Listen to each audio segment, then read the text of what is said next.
Does this sound freak you out? Have you ever had that dreaded knock in the middle of the night while you're sleeping and find out that the authorities, whether it's the police, the park rangers, or some security guard, is asking you to move? Well, for some reason, over the past 5.5+ years, I've never had that. So why is that?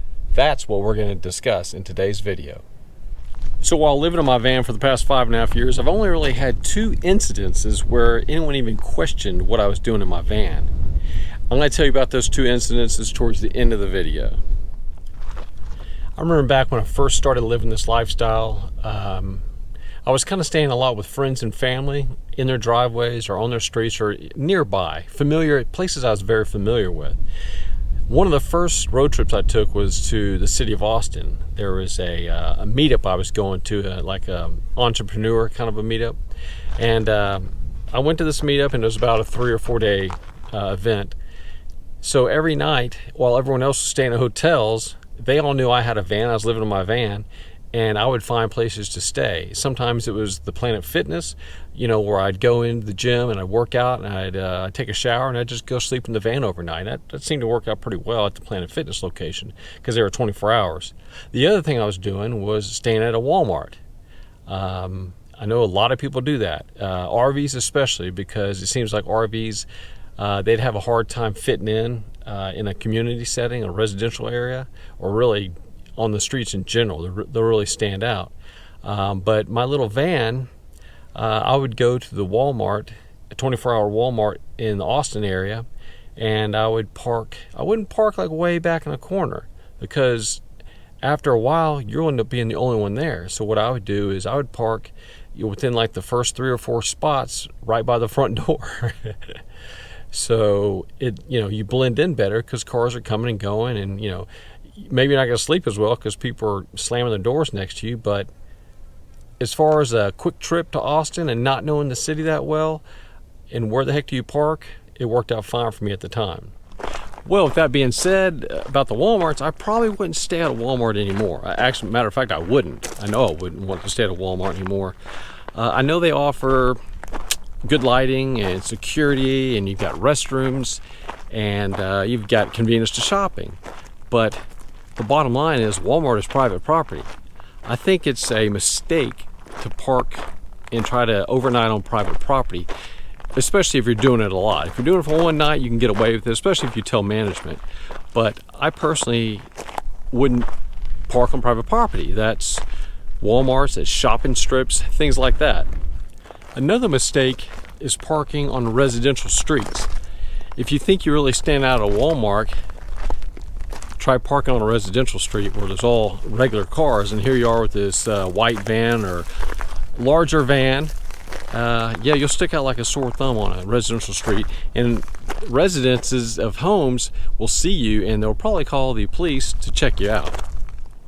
The goal of urban camping, where you won't be bothered by the police or security, is to find places where you blend in very well. If you're parking on the street and it's great and it's packed at 9 p.m., what's it going to be like at 3 a.m.?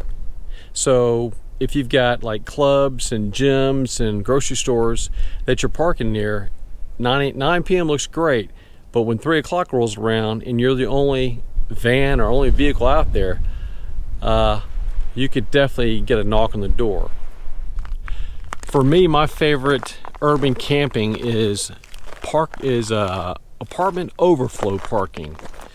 So the apartment complex has their private parking area that are usually assigned parking areas, but then around the apartment complex there's usually a street that goes around it, and that's the overflow. If the apartments have guests, the apartment renters have guests, then their guests can park on those overflow streets, and that is a great place for you to park your van. For the most part, if you're parking in apartment overflow parking, you're probably going to want to move to different apartment complexes, have some sort of a rotation, and that's generally the thinking behind that. But if you were to go to the same apartment complex every single night, get there around dark, park your van, sleep, don't do anything else, don't make a lot of noise, just go to sleep, wake up in the morning and take off. at the same time as all the other people, all the other workers are getting up at 7, 8 o'clock in the morning to go to work. If you were to follow that same schedule, why would they suspect you? You just look like you're like you live in that apartment complex, and that's your little work van that you keep out on the street. It's a great place to park. I'll talk about security and things like that probably in another video, because it's not the most secure nor the quietest place. But you always want to try and find overflow parking with lots of lighting. Okay, so now let me tell you about the two incidences that I had over the past 5.5 years while traveling the country. The first time was in Brady, Texas. That's kind of centrally located in Texas. It's sort of near Austin. I was actually leaving my dad's house, and I was hitting the road, going on a little road trip to I don't know, Colorado, Arizona, things like that. And stopped in Brady, Texas at, I think it's called Richards Park. And the way Richards Park works is they've got camping area, and they have full hookups, and they have a tent area, and it's kind of the honor system where you fill out an envelope and you put your money in the envelope and you drop it in the box. I think it was $5 for tent camping, and that's what I was going to be. I was in that area, tent camping area, because I don't need hookups. So anyways, I got there, and this is the second time I'd been to this place. I'd passed by there on the way back home, and then I usually stop there on the way, when I'm going across country. But so they had the camping area, and then they had this creek, and on the opposite side of the creek is like day use area where there's little ducks floating in the pond. I'm in the creek, and there's people fishing, and there's picnic tables. So I'm sitting there parked at the creek, and so, like, for instance, if I was there now, the creek would be right in front of, right behind you guys there, and that's the road to get there. Okay, the picnic table's over on this side, and I think I've got a picture. I'll pop a picture up here of kind of what it looks like. So anyways, I was turned back this way, and I was cooking back here, and I saw this white truck pass by, and it had an elderly couple in it. They passed by, and they slowed down, and they're looking, and I can see them right here. I'm sitting there cooking, just watching them. I've got limo tent windows, so they couldn't see me, but I could see them. And they slowed down, and they were looking, and it's like a circle drive, so they went around the circle. I didn't even pay attention to them the first time. They came back by a second time, and were just staring at my van, and then they passed by again, and they came around for a third time. Well, probably about 15 minutes later, I just finished cooking. I was serving up my meal and just took the first 2 bites, and a Brady police officer pulled in behind me and blocked my vehicle off basically. And he got out of his car, and he started to walk around the front of the vehicle. It was like just looking. So I stepped out with food in hand and just eating. Oh, can I help you, officer? And he says, yes, we got a call of a suspicious vehicle with strange window coverings, something strange on the windows, and we should come check it out. Well, the strange things on the windows, those were my mosquito nets. So apparently this elderly couple had a problem with a white van sitting in a free to use day use area with mosquito nets on it. So they called the police to check it out. So I explained what they were. Oh, that's just mosquito nets. And he went through and checked everything.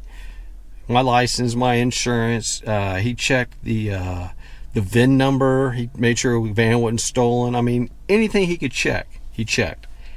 After hanging out here and back and forth on this radio, probably 20 minutes later, meanwhile, I was sitting on the park bench, just eating my meal while he was checking everything out.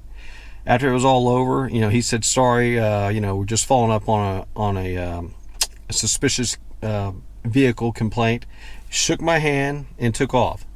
So that was incident number 1. Now, obviously, I don't think it's fair for a couple just to point me out.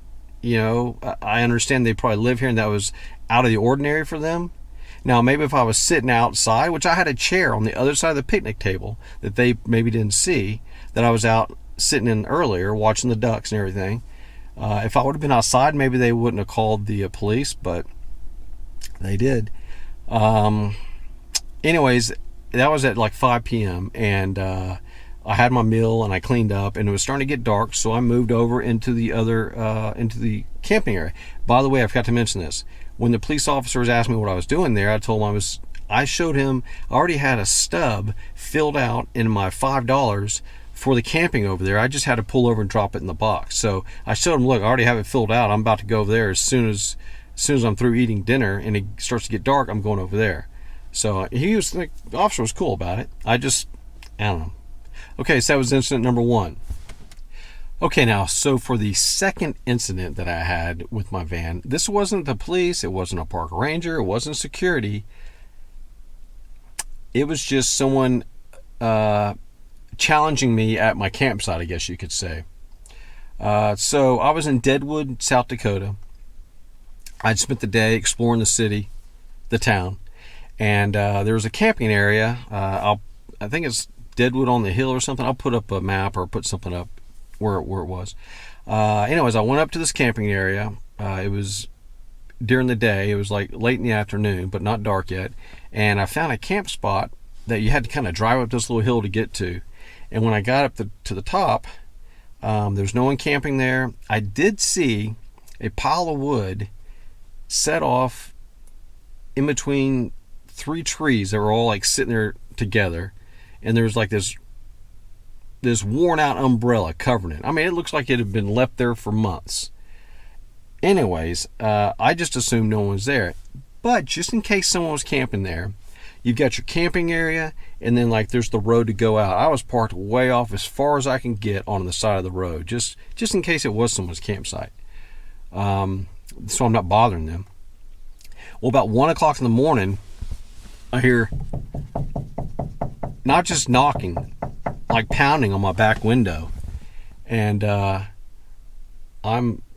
wake up and I'm still listening because I keep my van completely dark, everything blocked off to where you can't see in. So I don't care how bright their flashlights are, they're not going to be able to see in.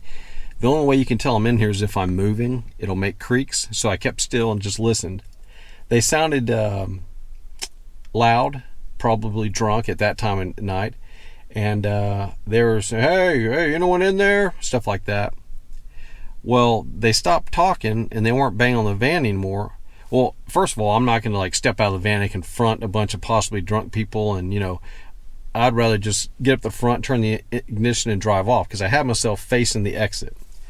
So I just waited and listened, and they took off. Now, I was able to peek out the window and look, and I just saw 3 guys standing out there, and they were kind of chatting about with each other.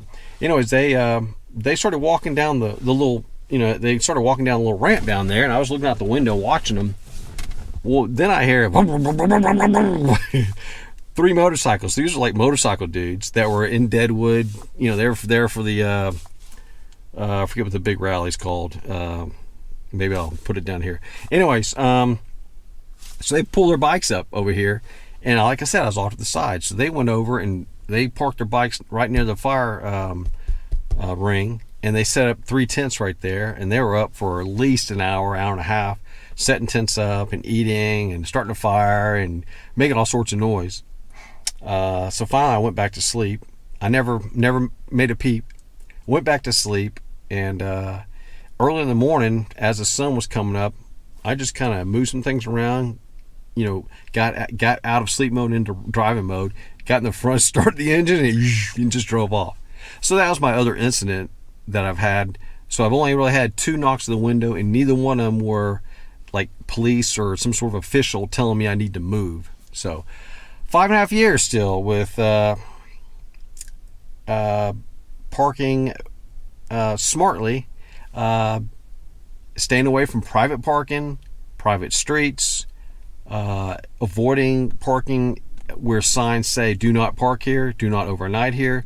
So I pretty much figured out following the rules and blending in is the way to get by with urban parking in the city. Well, thanks a lot for watching this video. I really appreciate all my subscribers. If you haven't subscribed already, click that subscribe button because I've got more videos coming soon on all sorts of van topics, tips, tricks, maybe some van life financial videos. I'm going to be making some of those soon. So stay tuned. Thanks for watching.